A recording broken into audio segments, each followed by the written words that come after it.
Cerno, épisode 35. Donc chez maman Jojo, en fait c'était ici, ce petit bungalow là. C'est ici que s'est formé tout ce mystère. Est-ce que je vais réussir à rencontrer Victor, l'oncle de Paulin? Est-ce que je vais pouvoir poser toutes les questions? Il faut que je trouve un plan d'attaque. Notre société aime les corps jeunes. Ah, je suis petite et ronde. Ne laissez pas traîner vos grands-mères, ne laissez pas traîner vos grands-mères.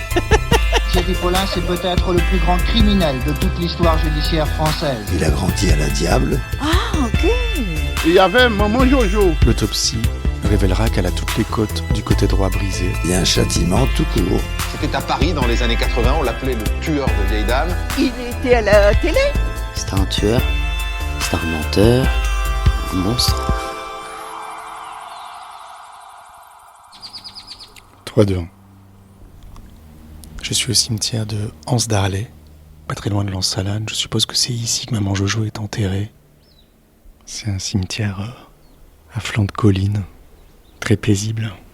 Et j'ai arpenté toutes les allées pour trouver la tombe des Paulins. Et là, je viens de tomber sur c'est une petite chapelle.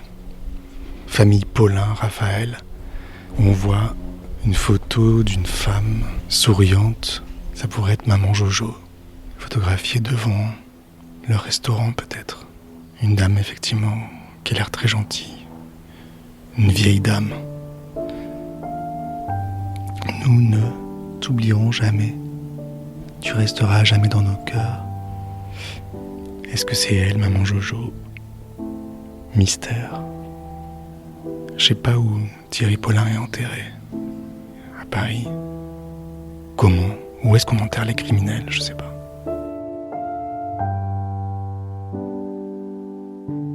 Thierry Paulin, 26 ans, était sans doute l'un des pires criminels du XXe siècle.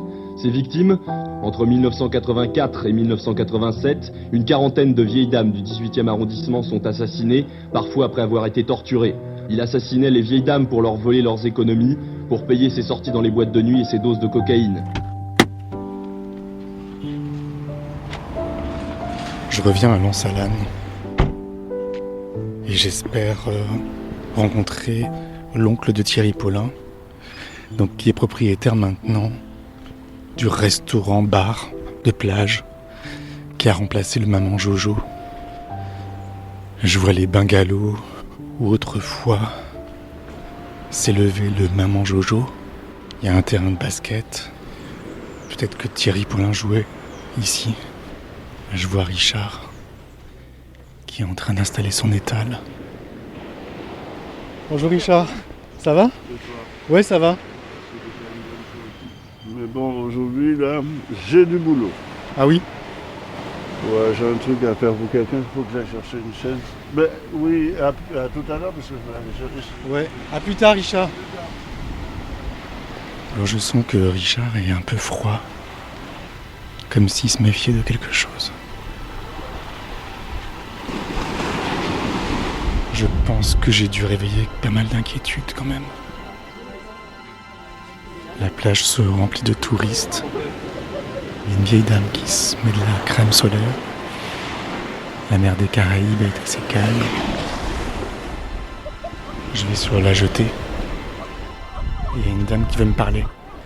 Pardon? Radio locale. Non, je viens de Paris.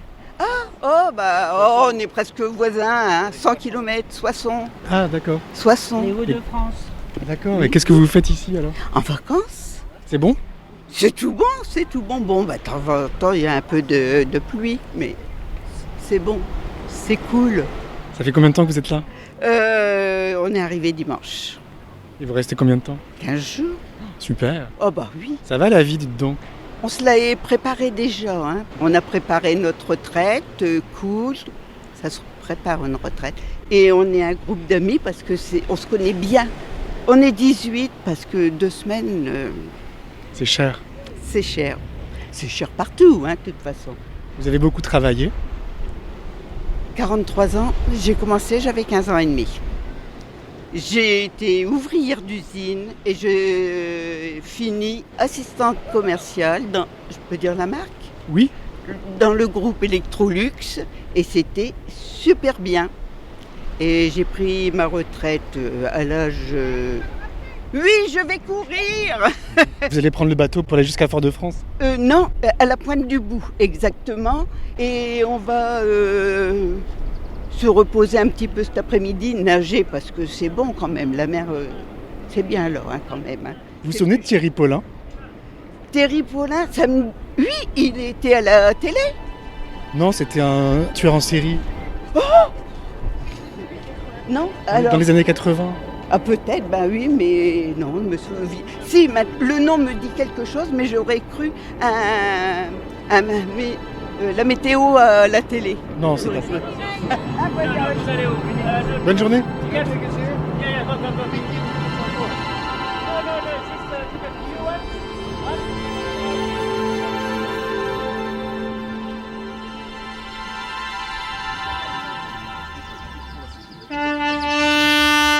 Bon, je me lance, je vais au 3V, l'ancien maman Jojo.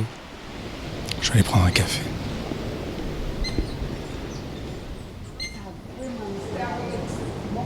J'entre dans les 3V. Il y a beaucoup de tables, une scène. Bonjour, je voudrais boire un café, c'est possible? Merci. Combien je vous dois? Théo, monsieur. Ça, c'est pourquoi, monsieur? Je fais un reportage sur l'Ansalane. Ah bon? Oui. En fait, on m'a dit que c'était le maman Jojo ici. Tout le monde m'a dit qu'il y avait beaucoup d'ambiance avant. Ben écoute, j'ai pas connu maman Jojo, mais j'ai entendu parler de maman Jojo du bien comme mon mari. Ça veut dire comme les gens parlent de Victor est bien, gentil et tout ça. C'est la même chose pour maman Jojo, mais j'ai pas connu maman Jojo. Vous êtes la femme de Victor? Voilà, c'est ça, ouais. Ouais. Et tout le monde m'a dit beaucoup de bien de Victor. On m'a dit que c'était quelqu'un de super sympa. Ben écoute, si les gens parlent de lui, disent qu'il est bien, c'est qu'il est bien. Et vous, en tant que femme de Victor? En tous les cas, moi je dis que j'ai un mari vraiment extraordinaire, magnifique et bien et tout ça. Alors, j'ai pas regretté d'être mariée? D'être mariée avec lui, voilà. En quoi il est extraordinaire? Ah, il est extraordinaire, mon mari. Pourquoi? Parce qu'il a un cœur, vraiment un cœur d'amour, rempli d'amour, rempli de gratitude. Il est bien. Comment vous l'avez rencontré? Ah ben, je suis chrétienne et je l'ai rencontré à l'église évangéliste. Ça fait déjà 19 ans qu'on est mariés et là, franchement, je n'ai pas de regret. Il n'y a pas de regret. Ah, vous avez l'air très heureuse. Vous avez un visage lumineux. Ben écoute, moi je pense que tout ça, c'est le Seigneur. Le Seigneur, il est magnifique. Et moi, je suis chrétienne et puis bon, ben voilà. J'ai la joie. Quoi ce soir, les situations, j'ai la joie dans mon cœur. C'est vrai? Voilà. Vous avez toujours vécu ici, à l'Ansalane? Non, justement, je suis Sainte-Lucienne. Ça fait déjà 32 ans que je suis ici, parce que je suis arrivée ici assez jeune. Je pense qu'ici, ça soit peut-être la fin de mes jours, parce que je vais rester avec mon mari jusqu'à quoi ce soir. Hein? Je vais être avec lui jusqu'à la fin. La fin de vos jours? Ouais, la fin pour lui aussi, puisque peut-être il peut partir avant moi, bien sûr. Vous pensez beaucoup à la mort? Ben, je pense à la mort parce que je sais que ça existe. Normalement, on doit partir d'une manière ou d'une autre. Et il faut attendre de toutes les façons. Alors, je pense à la mort, mais je ne pense pas que je vais partir tout de suite. Mais j'ai dit si jamais, de toute façon, il n'y a pas de problème. Je suis prête de toute façon pour la mort. Il n'y a pas de problème. Ah bon, vous êtes prête? Oh, ouais. Comment vous vous êtes préparée? Parce que j'ai donné ma vie à Christ et c'est pour ça que j'ai dit que je suis prête. J'avais peur avant, mais pas maintenant. C'est fini là. Et vous avez quel âge? J'ai 52 ans. C'est jeune? Ouais, c'est jeune, ouais, c'est vrai. Vous avez le temps? Oui, beaucoup de temps. Je crois, oui, beaucoup de temps devant moi encore. Mais bon, mais de toute façon, moi, je ne pense pas que je vais partir pas avant 70 ans. Regardez la liste de ces crimes. 6 en 84, 3 en 85, 10 en 86, 2 en 87. Au total, 21 vieilles dames qui auraient toutes pu être l'arrière-grand-mère de Thierry Paulin. Vous voulez être une vieille dame? Mais c'est pas vieille, ma maman, elle a 71 ans et elle est là en train de travailler avec moi. C'est la dame qui est là? Ouais, c'est ma mère. Elle est là, elle travaille encore. Est-ce que je peux dire qu'elle est vieille? Non, elle est âgée, elle a peut-être un âge vraiment avancé, elle est un peu fatiguée, mais elle peut travailler. Alors je pense que pour moi, ça soit la même chose. Vous voulez vivre jusqu'à 70 ans? Écoute, la Bible nous a donné 70 ans à vivre. Moi, je dis, si le Seigneur me permet de vivre à 70 ans, c'est une grâce. Et si je dépasse 70 ans, encore mieux. C'est pas un problème. Voilà. Bon, ben, je vous le souhaite alors. Eh bien oui, moi aussi. Eh bien écoute, je dois te laisser ici là parce que je dois aller payer le monsieur pour le gaz et puis bon, ben, ouais, je suis contente. Ben, moi aussi, je suis content. Ouais. C'est quoi votre prénom? Sandy, je m'appelle Sandy. Moi, c'est Julien. Eh bien, enchanté. Quand Victor arrive, vous me prévenez? D'accord, il n'y a pas de problème. Je pense qu'il va Je suis dans le arriver. coin. D'accord, il n'y a pas de problème, je vais lui dire. Ok, Ok. ça marche. Merci Allez, Sandy. bonne journée. À plus tard. Hein. Ok, bye. Merci pour le café. Hein. Oui, il n'y a pas de problème. Je m'assieds à une table pour attendre Victor. J'avoue que j'appréhende un peu de le rencontrer. Avant de venir ici en Martinique, je me suis procuré le livre de Serge Bronstein. Donc c'est le neuropsychiatre que j'ai interviewé juste avant de partir. C'est un livre qui est pas bon du tout et qu'il a écrit d'une façon un peu douteuse, je trouve. Parce qu'il retrace la vie des tueurs, mais comme s'il y avait assisté. Et il écrit ça comme un roman un peu rigolo, donc ça va pas du tout. Et dans le dernier chapitre, il est question d'un voyage en Martinique sur les traces de Thierry Paulin. Et alors je comprends pas bien parce que c'est pas Bronstein qui a écrit ça, c'est une femme qui parle à la première personne. Le chapitre s'appelle « Fleurs vénéneuses ». Il me fallait maintenant retrouver dans l'enfance de Paulin, dans Paulin enfant, les chemins qui me donneraient accès au monde intérieur de l'assassin. J'ai pris l'avion pour la Martinique. À notre arrivée, une pluie violente commence à s'abattre sur l'aéroport. Très vite, un déluge qui me signale de ne pas pénétrer dans un monde interdit. À l'hôtel, dans les restaurants, dans les boutiques, la scène se répétera. J'ai ma liste des gens qui ont connu Thierry Paulin, des lieux où je peux les rencontrer. Mais au seul nom de Thierry Paulin, je vois les visages les plus souriants devenir brusquement hostiles. Je cesse de le nommer. Je continue ma quête hypocrite en posant des questions indirectes. Mais la nouvelle a dû circuler très vite, comme toujours dans les îles. Partout je ressens, derrière l'apparente courtoisie, une mise en garde. N'ouvrez pas les portes qui doivent rester fermées. Un peu plus loin, elle dit « L'Ansalane, 2 points. Une petite crique refermée sur elle-même, une plage désolée, debout du monde. Les cocotiers y ont triste mine. Je visite le port où Thierry Paulin jouait enfant. La plage où, devenu grand, il rêvait de faire édifier le plus célèbre cabaret de l'île et d'y installer sans doute une plaque tournante de la cocaïne. Pff, n'importe quoi. À côté, le Mamanjo, le restaurant de la grand-mère, a été rénové, agrandi. C'est un autre de ses petits-fils qui le gère maintenant. Nous bavardons d'abord de n'importe quoi, et puis je l'interroge sur Thierry Paulin. Son visage se durcit, il garde la tête baissée sur sa caisse. « Je ne connais pas », me répond-il. J'insiste. Je ne vois pas de quoi vous voulez parler. Un silence. Peut-on déjeuner ? Mais qu'est-ce que vous venez chercher ici ? Il n'a pas l'intention de me servir. Je suis indésirable. Bon, c'est pas très engageant de dire ça. Mais bon, maintenant j'y suis. Il y a une serveuse qui va de table en table, comme un tourbillon. Elle m'a repéré, elle vient vers moi. Ça va et vous ? On se retrouve déjà avec vous ? Oui, en fait, j'ai bu un café, c'est Sandy qui m'a servi. D'accord, ok. Et j'attends Victor, en fait. Je voudrais lui poser des questions. Qu'est-ce que vous voulez savoir ? Non, parce qu'en fait, on m'a dit que c'était un super endroit ici, dans le temps, et que ça s'appelait Maman Jojo. Je peux m'approcher de vous ? Ah, mais pas tellement, je l'ai connu comme ça. Votre prénom, moi, c'est Julien. Moi, c'est Marie-Josée. Qu'est-ce que vous êtes en train de faire ? Vous nettoyez ? Oui, je suis en train de faire la mise en place. Ça a été toujours un endroit vraiment typique, ambiance, une femme de cœur, une femme d'amour, une femme qui était là avec ses clients. C'est comme si c'était une maman pour tout le monde. Elle donnait son cœur.